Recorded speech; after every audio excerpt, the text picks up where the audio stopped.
ETF index mutual funds నేర్చుకుని stock మార్కెట్లో రాణించాలనుకుంటున్నారా? వెంటనే ఈ నెంబర్కి కాల్ చేయండి. సాధారణంగా మనం శివారాధన కార్తీకంలో విశేషంగా చేసుకుంటాం. ప్రతి సోమవారం శివుడికి సంబంధించిన వారంగానే భావిస్తాము. ప్రతి మాస శివరాత్రి కూడా శివారాధన ప్రత్యేకంగా చేస్తాం.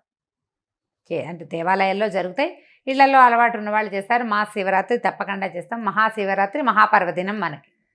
అయితే ఈ శుభ శ్రావణ మాసంలో సోమవారాలను కూడా శివార్చనకి కేటాయించుకోవచ్చు. ఇదొక పద్ధతి.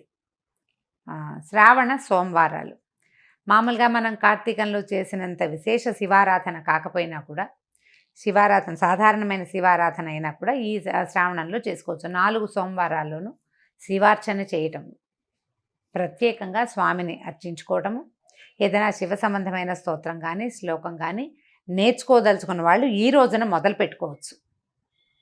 ఇవాళ మొదలు పెట్టుకుని ఇక్కడి నుంచి క్రమంగా నేర్పించవచ్చు. పిల్లలకు నేర్పించినా కూడా ఇదే పద్ధతి. శ్రావణ సోమవారాలు అత్యంత శుభస్కరమైనవి. ఎందుకంటే శివుడు ఐశ్వర్యకారకుడు అని చెప్తారు, మోక్షకారకుడు కూడా. ఐశ్వర్యకారకుడు. మనం ఏదైనా ఒక విభూతిని కోరుకుంటే, ఒక ఐశ్వర్యాన్ని, దాన్ని ఇచ్చే దేవతల్లో శివుడు అగ్రగణ్యుడుగా చెప్పబడతాడు. అటువంటి పరమేశ్వరుణ్ణి శ్రావణ మాసపు తొలి రోజునే అర్చించుకోగలగటం మన యొక్క అదృష్టంగా భావించి శివాలయ దర్శనం చేయగలిగితే సరే. ఉదయమే శివార్చన చేయలేకపోతే సాయంకాలమైనా సరే దేవాలయాన్ని దర్శించి దేవాలయంలో దీపారాధన చేయగలిగితే చేయటం. ఇక్కడ విశేషంగా ఈ మాసాల్లో దీపారాధన ప్రత్యేకంగా చెప్పబడలేదు. అర్చన ప్రధానమైంది, శివ దర్శనము చాలా ముఖ్యమైనది. శివారాధనతోటి శ్రావణాన్ని కనుక ప్రారంభిస్తే మిగిలిన మాసం అంతా కూడా శుభప్రదంగా జరుగుతుందని అనిపిస్తూ ఉంటుంది. శ్రద్ధగా శివారాధన చేయండి. శివ సంబంధమైన ఒక్క శ్లోకాన్ని తీసుకోండి. 2 బిల్వదళాలు ఒక చిన్న చెంబుతోటి నీళ్ళైనా శివుడికి సమర్పిస్తే కనుక ఈ అభిషేకం యొక్క ఫలితము ఈ శ్రావణ మాసపు తొలి రోజున చేయటం, శ్రావణ సోమవారం నాడు చేయటం వల్ల అది ఇతోధికమైన ఫలితాన్ని ఇస్తుందని చెప్పబడుతుందండి. చాలా దేవాలయాల్లో ఈ తిరుమలలో కూడా ఈ సోమవారం నాడు శివార్చన చేస్తారు. ఇదే విధంగా ఈ 4 సోమవారాలని తొలినాడు మనం లక్ష్మీ పూజ లేదా లక్ష్మీ అర్చన వాటిలలో హడావిడిగా ఉన్నా కూడా ఇంకొక 3 సోమవారాలు ఉన్నాయి కదా.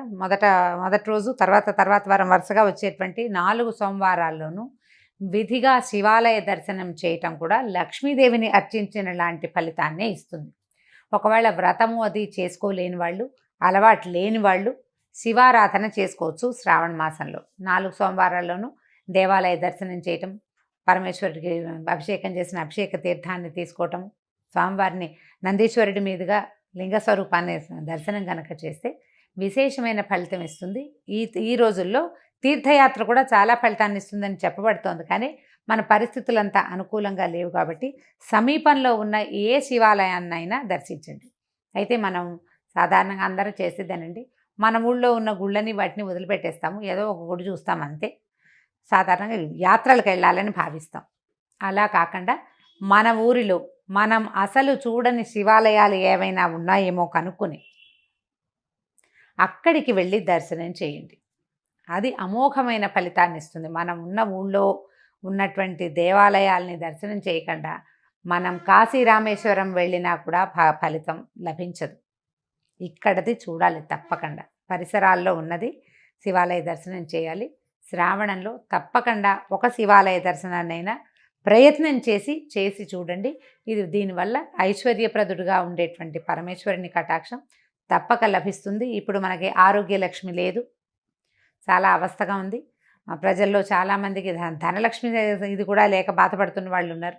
అలాంటి వాళ్ళందరూ కూడా ఇలాంటి శివ దర్శనం చేస్తే తప్పకుండా ఫలితం లభిస్తుంది.